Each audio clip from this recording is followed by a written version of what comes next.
News.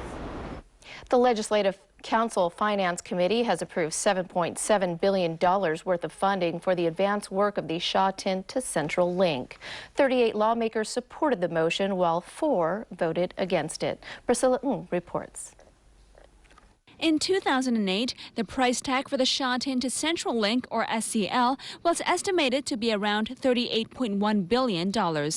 But because of a drastic increase in construction costs, the rail link now has a price tag of over $60 billion. Some legislators say that's just unacceptable. Previously, we were told that the SCL would cost $2 billion per km, but now it's $4 billion per km. I can say that the government has low credibility in many respects, and the government has even less credibility for large projects, in particular this one. And the number and the cost is astronomical. The cost is even more expensive than the express rail. The price has reached tip-over point. 16.5% of the construction cost has been set aside for the MTR Corporation as consultancy fees. Officials say there is room for a downward adjustment and pledge to impose stringent cost control measures for the project. But they also stress the project must go ahead as soon as possible to improve Hong Kong's overall railway system. And I understand that the public and also members are concerned about the project cost for the SCL. Now, this is an application for funding for the advanced works. And of course, we have to make sure that the works can tie in with the works for the 2 other railway projects. He was referring to the South Island Line and Kwun Tong Line extension. If all goes according to plan, the Sha Tin to Central Link will come into operation in 2015. Priscilla Ng, TVB News.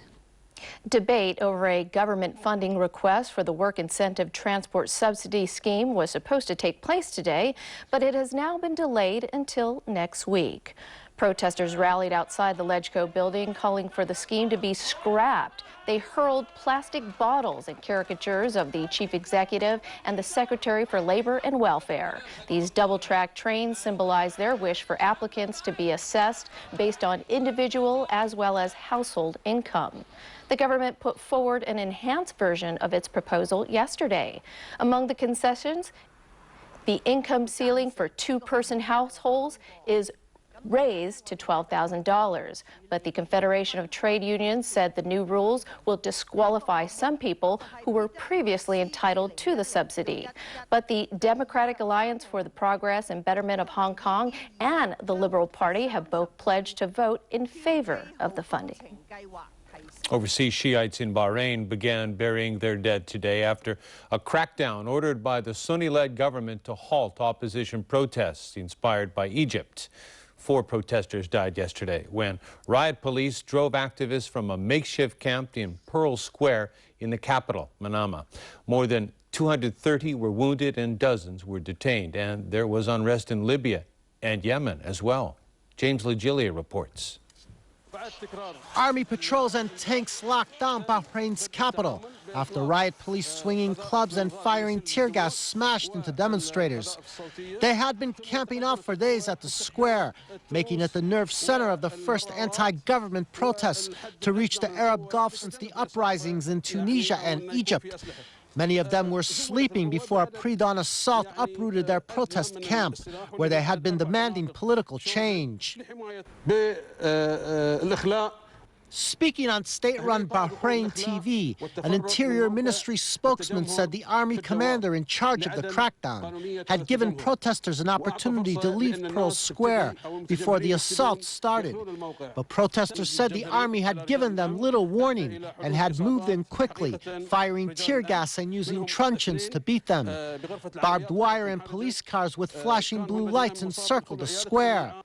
At daybreak, it was a field of flattened protest tents and the strewn belongings of the protesters. Banks and other key institutions did not open, and workers stayed home, unable or too afraid to pass through checkpoints to get to their jobs. Bahrainis were told to stay off the streets. Bahrain TV showed pictures of assorted weapons and ammunition purportedly found in the area where demonstrators had been staging their protest. Pictures of injured police officers in hospital were also broadcast. The protesters' demands have two main objectives: force the ruling Sunni monarchy to give up its control over top government posts and all critical decisions, and address deep grievances held by the country's majority Shiites. They claim they face systematic discrimination and are effectively blocked from key roles in public service and the military. Meantime, amateur video accessed via YouTube purported to show anti-government protesters in the Libyan city of Benghazi and the capital, Tripoli. Seeking to oust longtime leader Muammar Gaddafi, they defied a crackdown and took to the streets in 5 cities in what activists dubbed the Day of Rage. Reports say at least 20 demonstrators were killed in clashes with pro-government groups. James LaJolia, TVB News.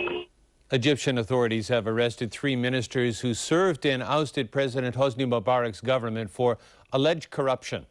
Former Interior Minister Habib al-Adli was one of those detained. His job gave him control over the 500,000-strong security forces who had been widely blamed for the brutality used by riot police during the popular uprising there in recent weeks.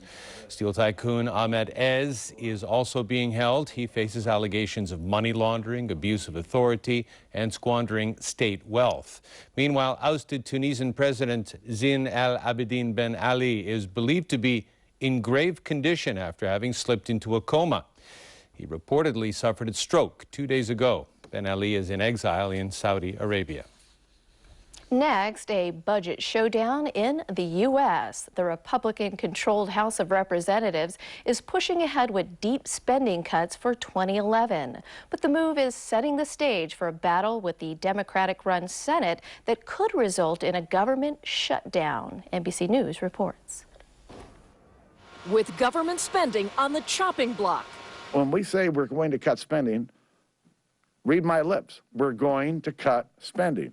That provoked the Senate's top Democrat to accuse Speaker Boehner of being reckless enough to trigger a government shutdown. And now he's resorting to threats to do just that without any negotiations. That is not permissible. We will not stand for that. He's wrong. If Congress can't agree on cuts soon, the government is scheduled to run out of money to pay its bills in 2 weeks. But some Republicans predicted a more dire fate. If we're not careful, the United States will follow the Roman Empire. There was drama with a debate until almost 4 this morning and again all day over cuts as different as trimming programs to corral wild horses out west. It's too expensive and problematic. To complaints about the size of bureaucracy at the Transportation Security Administration. The airports I go through, there are way too many TSA employees just standing around. Some of the turmoil is actually internal. For conservatives, their ideology pitted against hometown interests. This is not about me. This is not about my district. But when nearly 50 freshman House Republicans voted to eliminate a fighter jet engine considered obsolete, jobs near Boehner's Ohio district were put at risk. Listen, I don't want anyone to lose their job, whether they're a federal employee or not. But come on, we're broke. There is still more to come in our news as former First Lady of Taiwan deemed unfit to serve jail sentence. A milestone for Ocean Park and fanfare as the Cricket World Cup opens.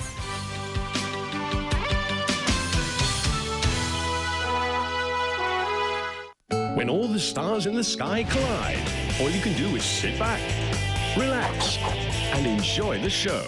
The most popular NBA event of the year, the 2011 NBA All-Star Saturday Night and the NBA All-Star Game.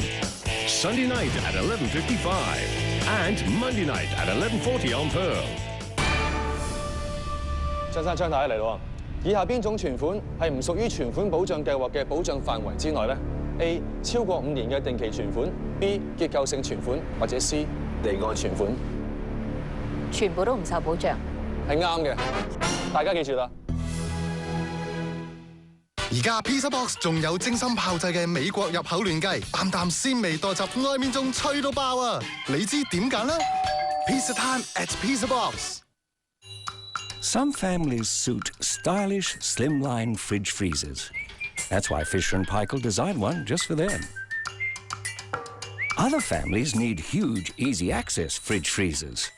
So we thought we'd make one of them too. And some families just love to entertain. So we also designed a cool drawer for them. Fisher & Paykel, how very thoughtful.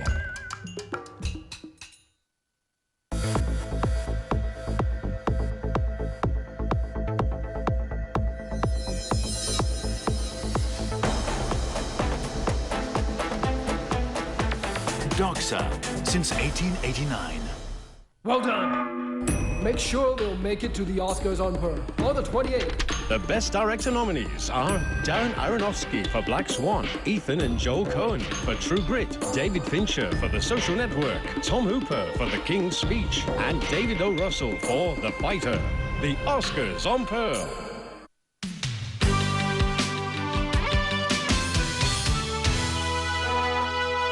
Welcome back. Taiwan's former First Lady Wu Shu-chen will not serve a 17-and-a-half-year corruption sentence in prison. She'll instead be confined at home. As Jenny Lam reports, doctors said after examining her today that she is physically unfit to serve her jail term.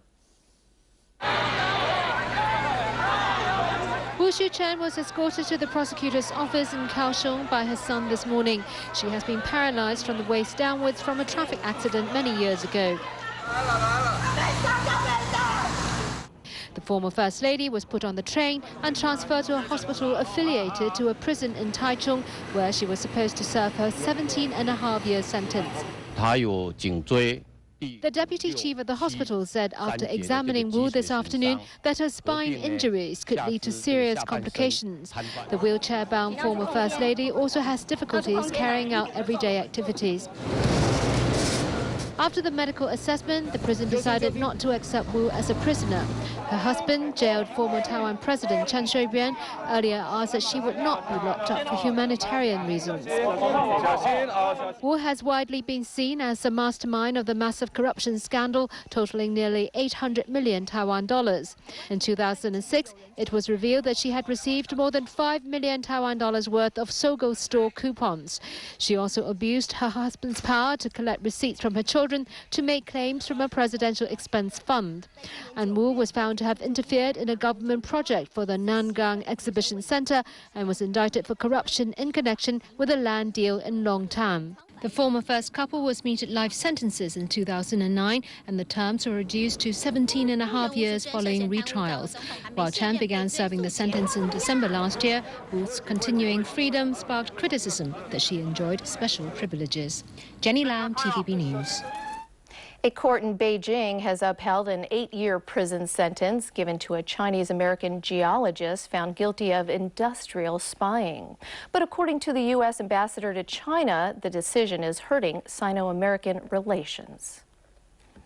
The case of 46-year-old Shui Feng has exacerbated troubled ties between Washington and Beijing. For the past 3 years, Shui had been detained.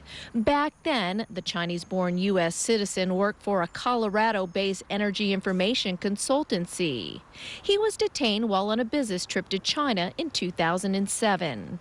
Shui was later convicted of obtaining and selling a computer database that listed the precise locations and other geological information about China's more than 32,000 oil and gas wells.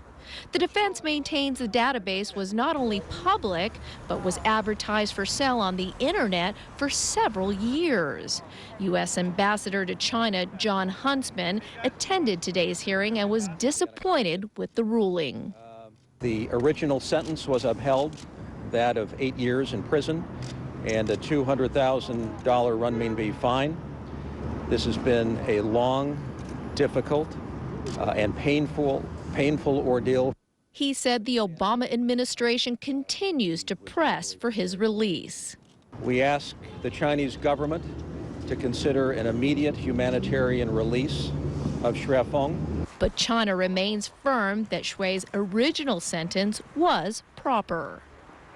China's central bank today raised the required reserves for lenders by 50 basis points. It's the second increase this year and the 8th since the start of last year.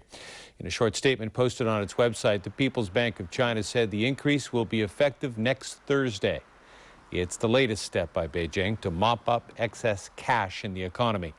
Annual inflation was 4.9% in January, market expectations, but it still marked an increase from 4.6% in December. A milestone for Ocean Park today.